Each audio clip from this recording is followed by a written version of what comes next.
Le tribunal pénal fédéral vient de rendre une décision très certainement historique.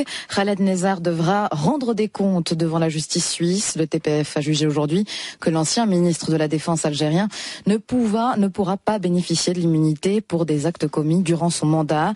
L'homme est accusé de crimes de guerre et de crimes contre l'humanité. Esther Coco, cette décision devrait faire jurisprudence. Pas d'immunité pour Khaled Nezzar, c'est donc la décision rendue mercredi dernier par le tribunal pénal fédéral dans un arrêt de 28 pages rendu public aujourd'hui. L'affaire remonte au mois d'octobre 2011. L'ancien ministre de la Défense algérien est arrêté lors d'un passage à Genève. Une arrestation provoquée par une dénonciation pénale de l'ONG Trial à laquelle se sont ajoutées 2 plaintes de réfugiés algériens victimes de torture au début de la guerre civile algérienne. C'était en 1993. Trial et les plaignants accusent Khaled Nezzar d'avoir ordonné ou du moins accepté la pratique de la torture sur des opposants au régime et des islamistes, victimes aussi de disparitions forcées et d'exécutions sommaires. Entendu pendant 2 jours par le ministère public de la Confédération, Khaled Nezzar a ensuite été relâché, promettant de participer à la suite de la procédure. Dans un recours, il a ensuite fait valoir son immunité en sa qualité d'ancien ministre d'Algérie. Aujourd'hui, le tribunal pénal fédéral rejette ce recours car depuis, la Suisse a rendu sa législation compatible avec le statut de la Cour pénale internationale qui poursuit les crimes de guerre et les crimes contre l'humanité. C'est la première fois qu'il rend une telle décision. Pour sa part, le ministère public de la Confédération dit avoir pris connaissance de cet arrêt du tribunal fédéral. Il va donc reprendre son enquête. Quant à Khaled Nezzar, il serait aujourd'hui en Algérie. Merci beaucoup Esther Coco en direct de notre studio du Palais fédéral. Et avec nous, Bénédicte de Merloz, avocat chez Trial. Bonsoir. Bonsoir. Vous qualifiez cette décision d'historique. Pourquoi ? À notre connaissance, depuis la décision de la Chambre des Lords en 1999 dans l'affaire Pinochet, il n'y a pas eu de décision aussi significative en matière d'immunité des hauts dignitaires qui seraient impliqués dans les répressions qui violent le droit international. Des limites quand même à cette décision. Oui, vous vouliez poursuivre ? Je poursuis peut-être juste pour parler de la portée de cette décision, parce que cette décision, c'est important en droit, mais c'est aussi un message important, un message d'espoir pour les victimes qui pourront, en tout cas devant les juridictions suisses, réclamer justice, même si leur bourreau est quelqu'un d'extrêmement puissant, est un ancien dignitaire. C'est aussi un message aux bourreaux, évidemment. Leurs crimes sont imprescriptibles, et depuis aujourd'hui, ils ne pourront plus se cacher derrière leurs fonctions. On pense évidemment à des contextes actuels qui choquent la communauté internationale. On pense au conflit syrien, par exemple.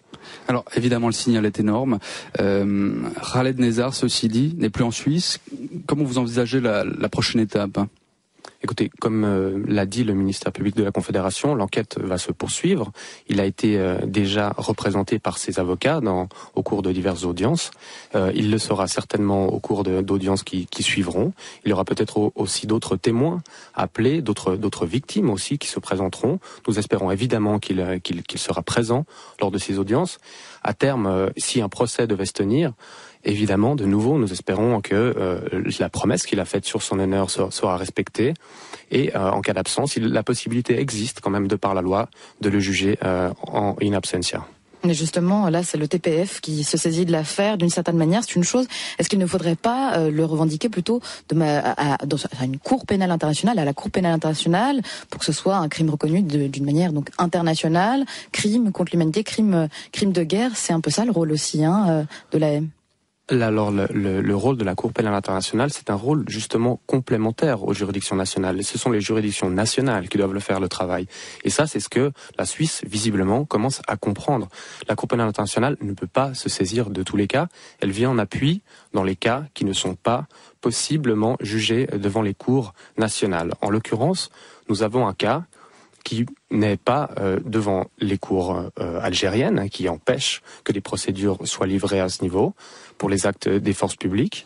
Donc la personne passe par le territoire suisse, elle est arrêtée et puis tout simplement c'est le respect des conventions internationales, le respect des conventions de Genève, le respect de la convention contre la torture qui pousse les autorités suisses à se saisir du cas. Et justement, on peut se demander après si les autorités suisses sont en mesure à s'occuper de cas tels que celui-ci. Bien sûr, l'enquête n'est pas une enquête facile. L'enquête va être une enquête de long cours, probablement compliquée.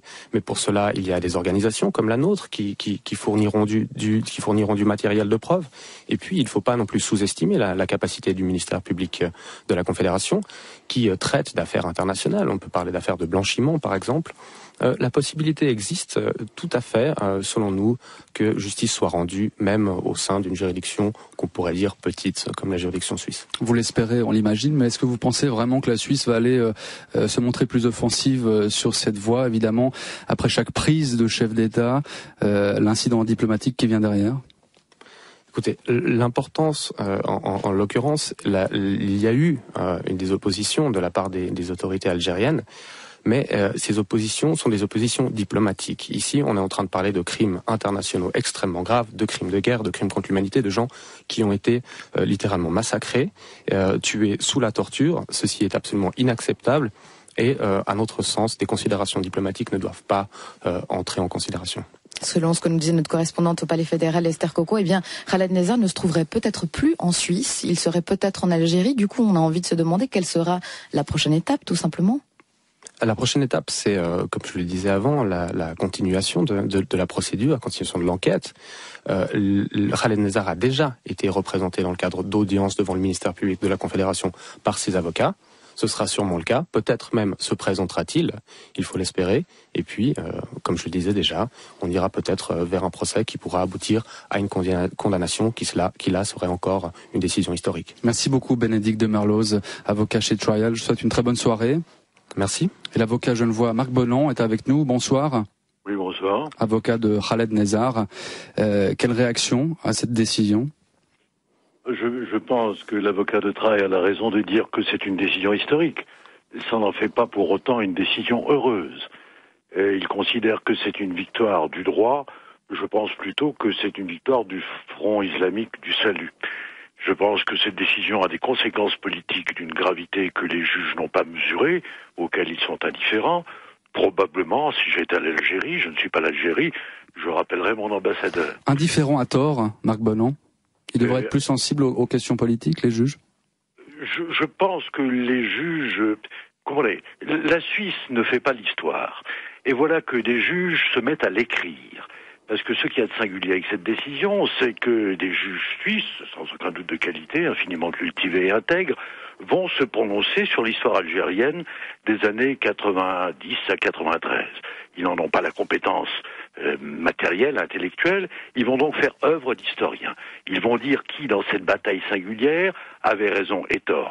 Gardez à l'esprit qu'en 2006, l'Algérie a voté une charte dite de réconciliation nationale qui fait qu'aucune poursuite contre l'un ou l'autre des deux camps, le front islamiste ou le gouvernement, ne peut être introduite. Et voilà que Marc Bonan, ça joue aussi dans cet état d'esprit, c'est-à-dire que la séparation de l'État, du judiciaire peut aussi marcher dans ce cas de figure, en l'occurrence.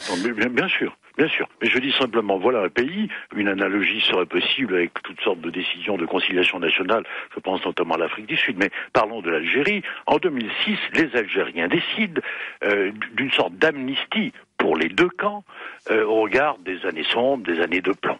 Et voilà qu'un petit juge, enfin un juge, 3 juges suisses vont dire qu'à cela ne tienne, nous allons distribuer les blâmes et les indulgences. Moi, l'idée que des juges écrivent l'histoire est une idée qui, naturellement, me chagrine. La Suisse en a le droit donc depuis le 1er janvier de cette année, on le rappelle, à partir du moment où donc un de ses dirigeants, une de ces personnes transite par le sol suisse, on peut directement donc le mettre sous enquête, quoi. On va dire ça. Sans doute, madame, c'est ce qu'on appelle la compétence universelle. C'est-à-dire, mais d'ailleurs la décision que vous avez peut-être lue le déclare, les droits de l'homme sont un vecteur de, je cite, de pénétration dans la manière dont un État gouverne et gère sa population. C'est au fond, les droits de l'homme, c'est notre dernier colonialisme. Vous regrettez l'ingérence de la Suisse, là, finalement? Ah, mais de manière totale. D'abord, je n'aime pas la compétence universelle, je n'aime pas les juges qui disent l'histoire, comme je n'aime pas les juges qui disent le sacré, et je n'aime pas que nous ayons, du point de vue juridique, la compétence de nous mêler du destin de peuples qui nous sont totalement étrangers. Je suis contre le droit d'ingérence. On vous a bien compris, en tout cas on vous remercie pour cette réaction. Marc Bonan.